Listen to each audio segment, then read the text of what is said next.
So in this problem, the area of the image we have to find out. So we, from magnification of the surface, we know that this is equal to magnification square, the conventional magnification, which is equal to AI by area of the object, which is equal to F by F minus U whole square. Now let's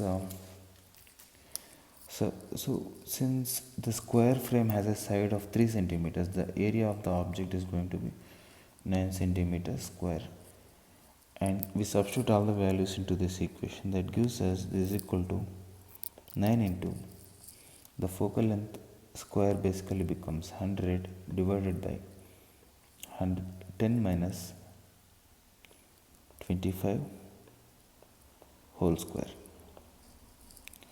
So area enclosed by the object after solving this we get as 4 centimeter square.